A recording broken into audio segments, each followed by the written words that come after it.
그날 곧 주간 첫날 저녁이 되자 제자들은 유다인들이 두려워 문을 모두 잠가 놓고 있었다. 그런데 예수님께서 오셔 가운데 서시며 평화가 너희와 함께 하고 그들에게 말씀하셨다. 이렇게 말씀하시고 나서 당신의 두 손과 옆구리를 그들에게 보여주셨다.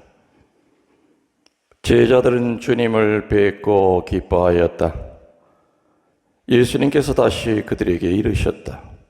평화가 너희와 함께, 아버지께서 나를 보내신 것처럼 나도 너희를 보낸다. 이렇게 이르시고 나서 그들에게 숨을 불어넣으며 말씀하셨다. 성령을 받아라. 너희가 누구의 죄든지 용서해 주면 그가 용서를 받을 것이고 그대로 두면 그대로 남아 있을 것이다. 12 제자 가운데 하나로서 쌍둥이라고 불리는 토마스는 예수님께서 오셨을 때 그들과 함께 있지 않았다. 그래서 다른 제자들이 그에게 우리는 주님을 배웠어 하고 말하였다. 그러나 토마스는 그들에게 나는 그분의 손에 있는 못자국을 직접 보고 그 못자국에 내 손가락을 넣어보고 또 그분 옆구리에 내 손을 넣어보지 않고는 결코 믿지 못하겠소 하고 말하였다. 여들의 뒤에 제자들이 다시 집안에 모여 있었는데 토마스도 그들과 함께 있었다. 문이 다 잠겨 있었는데도 예수님께서 오시어 가운데 서시며 평화가 너희와 함께 하고 말씀하셨다. 그리고 나서 토마스에게 이르셨다. 네 손가락을 여기 대보고 내 손을 보아라. 네 손을 뻗어 내 옆구리에 넣어보아라. 그리고 의심을 버리고 믿어라. 토마스가 예수님께 대답하였다. 저의 주님, 저의 하느님. 그러자 예수님께서 토마스에게 말씀하셨다. 너는 나를 보고야 믿느냐? 보지 않고도 믿는 사람은 행복하다. 예수님께서는 이 책에 기록되어 있지 않은 다른 많은 표징도 제자들 앞에서 일으키셨다.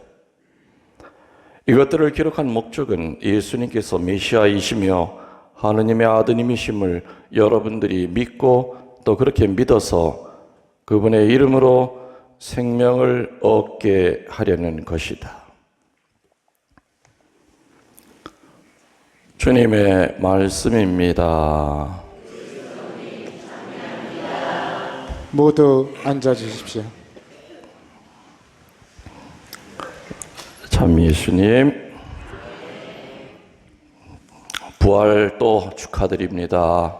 축하합니다. 부활하셨어요?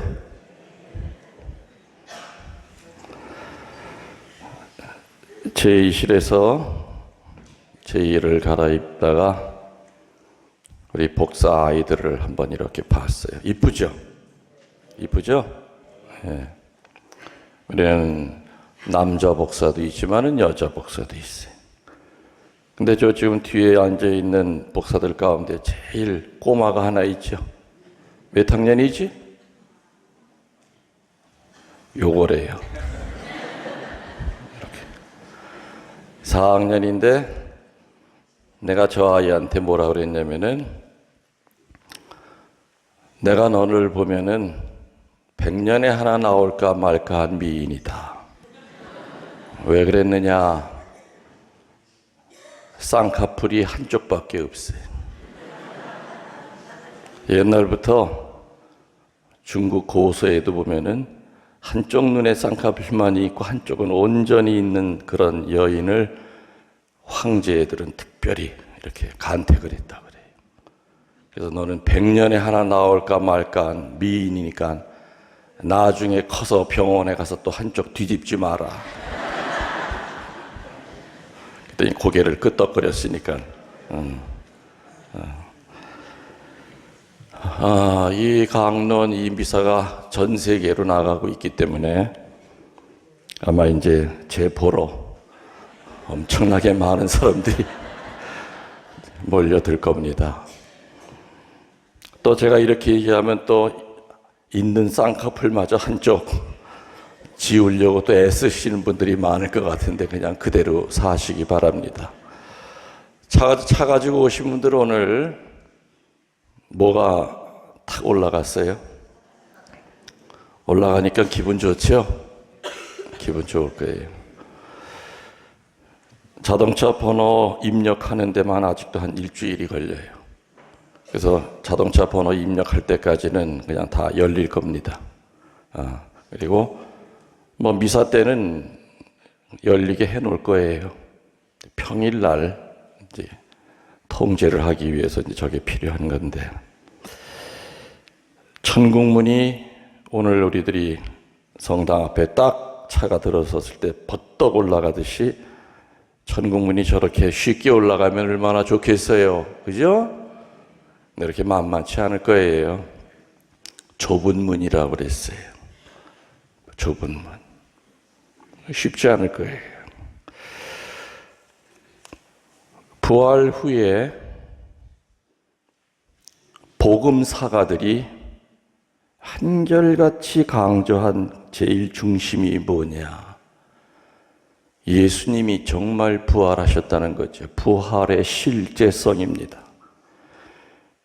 예수님은 환상이 아니고 환각이 아니고 그냥 단순한 영적인 현상이 아니라 손바닥에 구멍이 나고 옆구리에 창자국이 나 있는 살아계실 때 그 인간 예수님의 부활, 그거를 복음사가들은 누누이 강조하고 있습니다. 그런데 알다시피 부활하신 후에 예수님은 여러 사람들 앞에 나타났지만 어땠습니까? 부활한 예수님을 바로 알아봤습니까? 아니면 못 알아봤습니까? 못 알아봅니다. 자, 그러면 과연 부활하신 예수님을 못 보게 막는 것이 무엇이었던가? 이게 오늘 강론의 주제입니다. 살아계신 그 예수님을 못 보게 막았던 것이 무엇인가? 제일 먼저 성서에 막달라 마리아에게 나타나셨습니다. 근데 막달라 마리아는 예수님을 못 알아봅니다. 동산지기인 줄 압니다. 예수님을 못 알아보게 막은 막달라 마리아의 어둠은 두 가지였습니다. 첫 번째, 자기 위주의 눈물이었습니다. 우리들은 사랑하는 사람을 잃으면 눈물이 날 수밖에 없습니다. 그러나 대부분 그 흘리는 눈물은 자기 한탄이 많을 때가 많습니다. 앞으로 어떻게 살아가야 될고 자기 중심적인 눈물을 흘릴 때가 많다는 것이지요. 죽은 이가 하느님과 만나는 그 영광스러운 바로 그 순간을 생각하기보다는 그저 잃어버렸다고 하는 그 슬픔이 눈을 가리기 때문에, 눈물로 덮여 있기 때문에 예수님이 앞에 서 계셔도 못 봅니다. 두 번째로 막달라 마리아가 예수님을 못 본 그 두 번째 어두움은 방향성입니다. 막달라 마리아는 빈 무덤을 향해 있었습니다. 빈 무덤은 어둠의 상징입니다. 부활한 예수님은 무덤 속에 계시지 않았는데도 불구하고 막달라 마리아의 모든 몸과 마음과 모든 것은 빈 무덤을 향해 있었습니다. 살아가면서 우리들이 늘 예수님과 등을 지고 살아간다면 우리는 죽을 때까지 부활하신 예수님을 못 볼 겁니다. 성경에는 여러 가지 무덤이 등장합니다. 회칠한 무덤도 있고 빈 무덤도 있고 그리고 부활한 무덤도 있습니다. 아무튼 막달라 마리아가 부활한 예수님을 못 보게 막았던 두 가지 어두움은, 첫 번째는 자기 위주로 흘리는 눈물이 첫 번째예요. 두 번째는 서 있는 방향이 예수님 쪽을 향한 것이 아니라 어둠 쪽을 향해 서 있다는 겁니다. 성경에는 부활하신 예수님이 엠마오로 가는 제자들과 무려 30리길을 걸어가신 얘기를 전합니다. 성경에 보면은 그들이 눈이 가리워져서 예수님인 줄 몰랐다. 그들의 눈을 가리었던 건 뭐겠습니까? 그 가리움의 정체는 절망감입니다. 절망감에 사로잡혀 있는 사람이 예수님을 알아볼 수 있을까? 못 알아봅니다. 그 절망감 안에는 분노도 들어가 있을 겁니다. 3년 동안 길을 쓰고 쫓아다녔는데 이 뭐야 이게, 뭐라도 한 자리 할 줄 알았는데 믿었던 저 양반이 저렇게 허무하게 죽어버리니 앞으로 우리 어떻게 살아가야 되느냐. 엠마오가 그들의 고향인지 아닌지는 성서에 나와 있지 않지만 그 두 제자는 절망감으로 머리끝에서 발가락까지 덮여 있었습니다. 그렇기 때문에 30리길이면 무려 3시간 이상을 옆에 예수님이 같이 갔는데도 불구하고 모릅니다. 그리고 서서히 알게 되죠. 말씀을 하실 때에 뭔가 이분은 우리 스승님처럼 얘기하신다. 그래도 확실하게 예수님을 못 알아봅니다. 근데 어느 때 눈이 열렸다고 되어 있습니까? 빵을 떼어 주실 때 그때 비로소 그분이 예수님이신 걸 알았다. 엠마오로 가는 제자들이 예수님을 알고 단 한 걸음에 30리길을 거꾸로 되돌아가서 주님 부활하셨습니다 하고 외치는 이 모습은 우리들이 미사에 들어와서 말씀을 들으면서 서서히 눈이 열리고 주님의 성체를 영할 때 예수님과 하나 되고 예수님을 확실히 알고 미사가 끝났으니 가서 기쁘게 삽시다 할 때 여러분들은 천주께 감사합니다. 성당 들어올 때 얼굴과 나갈 때 얼굴이 달라야 됩니다. 성당 들어올 때는 세상에 대한 두려움, 절망감, 눈물이 앞을 가리고 소돔과 고모라를 향하여 일주일 내내 살았다 하더라도 이 미사 중에 우리의 그 어두움은 벗겨져야 됩니다. 그래서 돌아 나갈 때는 성체를 영하고 난 다음에는 주님, 오늘 도마 사도처럼 저의 주님, 저의 하느님.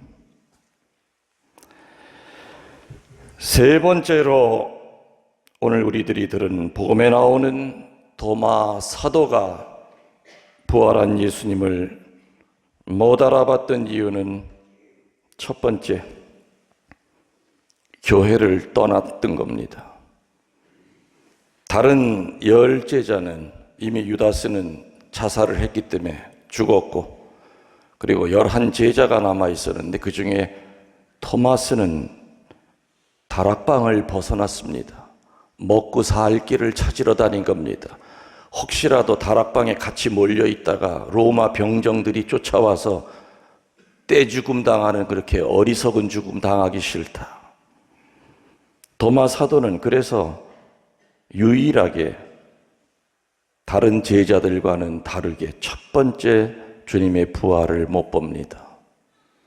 그러면서 나중에 8해 후에 예수님이 다시 나타나셨죠.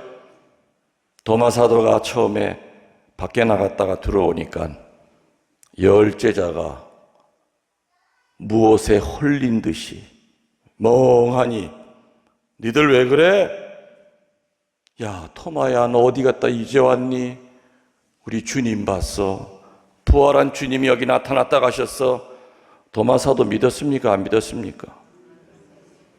못자국을 눈으로 보고 손가락을 거기다 한번 이렇게 집어넣어 보고 옆구리에 있는 그 창자국에 손을 집어넣어서 배배 돌려봐야 내 믿겠다. 8해 후에 도마 사도가 있을 때 주님이 나타나십니다. 자, 도마야, 봐라, 봐라, 봐라. 집어넣어봐 한번. 도마 사도는 죄송합니다. 잘못했습니다. 제가 미쳤었습니다. 그 말 안 했죠?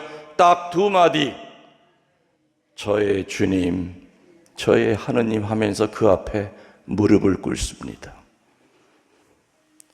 2000년 동안 의심쟁이 도마라고 하는 타이틀이 늘 붙었던 도마 사도지만은 도마 사도의 장점은 뭐냐?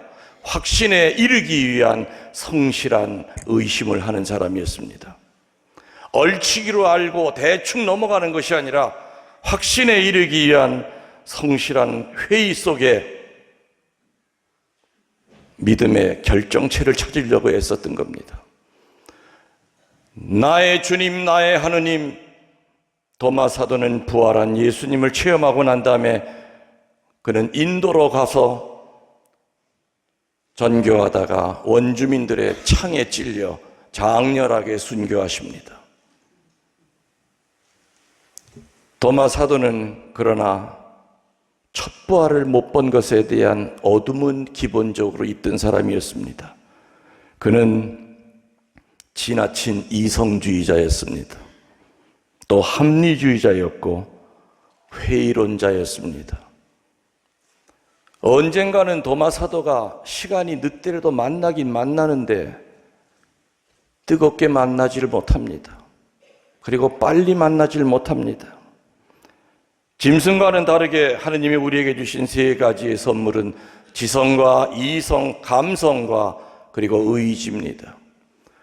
이 세 가지가 삼각형을, 가능한 한 정삼각형을 이루도록 우리들은 스스로 잘 분별해서 살아야 됩니다. 어떤 이들은 죽을 때까지 머리로만 하느님을 알려고 합니다. 오만 좋은 책을 다 보고 외우고 그래도 그저 교리적인 하느님만 아는 것이지 살아계신 하느님을 체험 못하고 죽습니다. 반대로 어떤 이들은 너무 감성적으로 하느님만을 믿습니다. 양은 냄비 쉽게 달궈졌다 식닦듯이 열심할 때는 물불 안 가리는데 한번 슬럼프에 빠지면 헤어나질 못합니다. 어떤 이들은 의지는 있습니다. 그런데 하느님에 대하여 알려고 하질 않습니다. 그냥 주일미사만 열심히 나오면 돼. 생전 성경 책 읽어보지도 않습니다. 하느님에 대하여 그리고 하느님에 대한 느낌에 대한 것보다는 그냥 믿는 거야. 물론 틀린 말은 아닙니다. 다락방에 없었던 도마 사도는 지금 얘기한 대로 첫 번째 교회를 벗어났다는 겁니다. 여러분 보시기에 교회가 실망스럽고 마음에 안 드는 사람이 가득 차 있다 하더라도 그래도 여러분은 어떤 일이 있어도 교회를 벗어나시면 안 됩니다.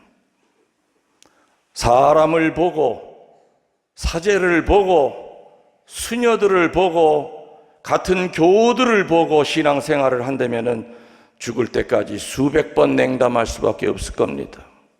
그래서 여러분의 가슴 한가운데는 사람이 가득 자리 잡고 있는 것이 아니라 예수 그리스도만이 자리 잡고 있어야 됩니다.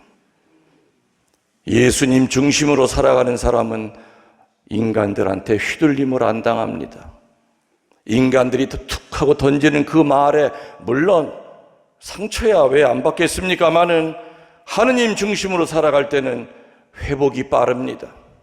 그러나 사람을 가득 담고 살아갈 때는 헤어나지를 못합니다. 냉담에 빠질 수밖에 없습니다. 그래서 여러분의 가슴 한가운데는 오로지 예수 그리스도만이 자리 잡고 계셔야 됩니다. 여러분의 가슴 한가운데는 본당 신부가 아니라 주교님이 아니라 추기경이 아니라 누구요? 예수 그리스도가 한가운데 자리 잡고 있어야 됩니다. 사람에게는 믿음이라는 단어를 안 씁니다. 왜? 서로가 약점을 지니고 있기 때문에 사람 사이에는 신의 신뢰라고 하는 단어만 존재합니다.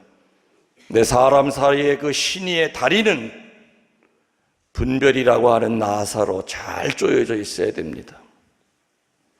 이 분별의 나사가 풀어질 때는 사람 사이의 신의의 다리는 무너집니다. 어떤 때는 내가 분별이 부족하여 상대편을 죄짓게 할 때가 있습니다. 내가 좀 더 지혜롭고 좀 더 옳은 판단을 하면은 저 사람이 저렇게 깐히 나를 안 봤을 터인데, 나를 속이려 들지 않았을 텐데, 어떤 때는 내가 등신 같아서 상대편을 죄짓게 할 때가 있습니다. 분별이 부족하고 지혜가 부족해요. 그래서 사람 사이의 그 신의의 다리는 기도를 통하여 분별이라고 하는 나사로 늘 풀어지지 않게 조여야 됩니다. 하느님 중심으로 살아가는 사람은 배짱이 생깁니다. 담대해집니다. 사람한테 휘둘림을 당하지 않고 환경에 휘둘림을 당하지 않습니다. 배짱이 생깁니다. 까짓것 죽기밖에 더 하겠어. 예수님 만나고 좋지. 십자가가 아무리 크다 하더라도 담대하게 지고 나갑니다. 그러나 사람을 담고 살면은 수수깡보다도 더 가벼운 십자가라 하더라도 천근만근의 무게를 느끼며 넘어져서 못 일어나게 될 겁니다. 다락방의 도마 사도는 교회를 떠났던 겁니다. 그래서 부활을 못 본 겁니다. 지나친 이성주의와 합리주의에 사로잡혀 있었던 사람이었습니다. 며칠 전 평일 복음에 티베리아 호숫가의 제자들 이야기 미사하신 분들은 아실 겁니다. 제자들이 아이고 이젠 다시 어부질 해야지. 배를 끌고 나가서 밤새 고기를 잡았지만은 고기가 한 마리도 안 잡힙니다. 그때 예수님이 100m 정도 떨어진 무태 높은 언덕에 서셔서 얘 오른쪽으로 그물 던져라 그랬죠? 왜 오른쪽입니까? 왼쪽이 아니고. 높은 데서 보면은 고깃대가 움직이는 게 잘 보여요. 그래서 이 오른쪽으로 던지려는 것 때문에 성당 다니는 낚시꾼들은 어느 저수지에 가든지 제일 먼저 오른쪽으로 던진다고. 이상한 미신이 전해 내려오고 있습니다. 높은 데서 보면 오른쪽에 고깃대가 모여있는 게 보였기 때문에 오른쪽이죠. 물론 성서에는 오른쪽은 선이고 왼쪽은 악으로 나옵니다. 구약 성서에 그런 성서 해석도 있지만 티베리아 호숫가의 제자들은 예수님이 그렇게 비참하게 돌아가시고 난 다음에 예수님이 하셨던 이야기를 다시 곱씹어 봐야 되는데, 나는 죽었다 사흘 후에 부활할 것이라는 얘기를 수도 없이 했지만은 티베리아 호숫가의 제자들은 숙명론자가 돼버립니다. 아이고 내 팔자야, 3년 동안 허송세월했구나. 다시 고기나 잡으러 다니면서 입에 풀칠을 하고 살아야지. 주저앉은 겁니다. 그때 예수님은 뭇가에다가 숯불을 펴놓고 고기 좀 가져오너라. 그때 고기가 몇 마리가 잡혔다고요? 153마리가 잡혔다. 왜 복음사가는 그 숫자를 154마리도 아니고 160마리도 아니고 153마리라고 했을까? 100이라고 하는 숫자는 완전을 뜻합니다. 이 세상에 있는 모든 백성을 교회 안에 품는다는 뜻입니다. 50이라고 하는 숫자는 이스라엘의 가장 큰 부족은 12부족이지만은 섞여 있는 부족들, 작은 부족들까지 합치면 50여 부족이 됩니다. 그래서 50은 이스라엘 백성 전체를 포용한다 그 뜻입니다. 마지막 3은 뭡니까? 삼위일체의 신 하느님을 뜻합니다. 그물이라고 하는 그 교회 안에 이 세상의 모든 민족, 유대인들이 다 그 안에 모여도 그물은 터졌습니까? 안 터졌습니까? 안 터졌습니다. 삼위일체신 하느님이 이끄신다는 그 뜻일 겁니다. 그리고 그물의 맨 끝에는 누가 잡아서 배로 올렸습니까? 베드로 사도입니다. 으뜸 사도로 베드로 사도가 우리들을 일대 교황으로서 주님께로 이끄신다는 뜻이었습니다. 그래서 으뜸 사도가 됩니다. 티베리아 호숫가의 제자들은 숙명론에 빠져 있었기 때문에 부활한 주님을 못 봤던 겁니다. 고기를 구워줘도 이분이 정말 주님인지 알아볼 수가 없었던 겁니다. 마지막으로 베드로 사도가 예수님을 못 봤던 이유는 상처였습니다. 베드로 사도는 주님을 몇 번 배반했던 깊은 상처가 있습니까? 한 번도 아니고 3번이나 배반했던 겁니다. 그 상처 때문에 베드로 사도는 하늘을 쳐다볼 수가 없었던 겁니다. 그래도 나를 제일 맞이라고 생각하고 믿었던 그 스승님을 면전에서 나는 저 사람 모르오, 나는 저 사람 모르오, 나는 저 사람 모르오. 예수님은 말 한마디에 혼내키지 않으셨죠. 얼마나 가슴이 메어지게 아프면 어떻게 네가 나한테 이럴 수 있을까? 베드로 사도는 주님을 3번 배반했다고 하는 깊은 상처가 있어서 아무것도 할 수가 없었던 사람입니다. 그 상처가 깊기 때문에 흩어지려고 하는 아우들을 거둘 수가 없었습니다. 하늘을 못 쳐다보고 땅을 보고 걸을 수가 없었습니다. 베드로 사도는 상처라고 하는 어두움이 부활한 예수님을 못 보게 합니다. 그래서 예수님은 베드로에게 뭐라고 그러십니까? 네가 나를 사랑하느냐? 예, 사랑합니다. 내 양들을 쳐라. 또 다시 묻지요. 몇 번? 3번 묻습니다. 3번 그 배반을 3번의 고백을 통하여 치유를 시킵니다. 그리고 너는 반석이다. 내 교회를 다스려라. 우리들 각자의 삶 속에 이러한 어두움들이 숨어 있다면 우리는 죽을 때까지 부활하지 못할 겁니다. 부활은 한마디로 뭐라고 그랬습니까? 변화되는 것이다. 그래서 부활은 늘 현재 진행형인 숙제입니다. 부활은 영적 진화를 뜻합니다. 죽을 때까지 커나가야 됩니다. 멈춰서는 안 됩니다. 매일매일 눈을 뜨면 바로 그날이 부활하는 날이 되어야 됩니다. 미사 때마다 우리는 새로운 모습으로 부활해야 되고, 말씀을 듣고 성체를 경할 때마다 새로운 사람으로 부활하여, 그래, 나 같은 죄인도 주님께서 쓰실 때가 있구나. 다시 나가서 열심히 살자. 너무너무 부족한 나지만은 내 뒤에 성령이 함께 계실 것이라고 하는 믿음을 갖는 게 부활입니다. 일본에는 정원수가 세계적으로 유명한 정원수들이 많습니다. 언젠가 일본에 갔더니 유명한 공원에 갔습니다. 정말 조그맣게 생긴 나무들이 땅바닥에 쫙 붙어 있어요. 근데 마침 그거를 가꾸는 정원사를 만났어요. 근데 이 양반이 뭘 하나 하고 봤더니 그 작은 땅바닥에 붙어있는 나무를 뽑아가지고 뭐 했는 줄 압니까? 뿌리 끝을 잘라주는 거였습니다. 그걸 왜 자릅니까? 그랬더니 키가 안 자라게 하기 위해서 자른대요. 난쟁이 나무를 만들려면 자꾸 잘라줘야 된대요. 정기적으로. 만일에 그 나무가 사람이라면 얼마나 아프겠습니까? 우리는 하늘을 향하여 자꾸 커야 됩니다.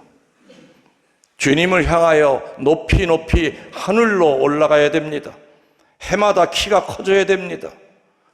영원히 하느님을 향하여 올라가야 됩니다. 언제까지 땅바닥에 버벅거리고 붙어있는 난쟁이 나무처럼 살아갈 것인가? 이미 죽을 때가 되면 천국 문 앞에 가 있어야 됩니다. 우리들의 영이 커져서 천국 문 앞에까지 이미 가 있어야 됩니다. 부활은 변합니다. 예수님은 실제로 부활하셨고 부활한 후에 그 사건에 등장하는 많은 사람들, 막달라 마리아, 엠마오의 두 제자, 다락방의 도마 사도, 티베리아 호숫가의 제자들, 베드로 사도, 이들의 눈을 가리고 있는 그 어두움은 우리들에게도 같이 공존합니다. 그래서 우리들은 이 어둠이 바로 베드로 사도가 갖고 있던 그 상처였구나.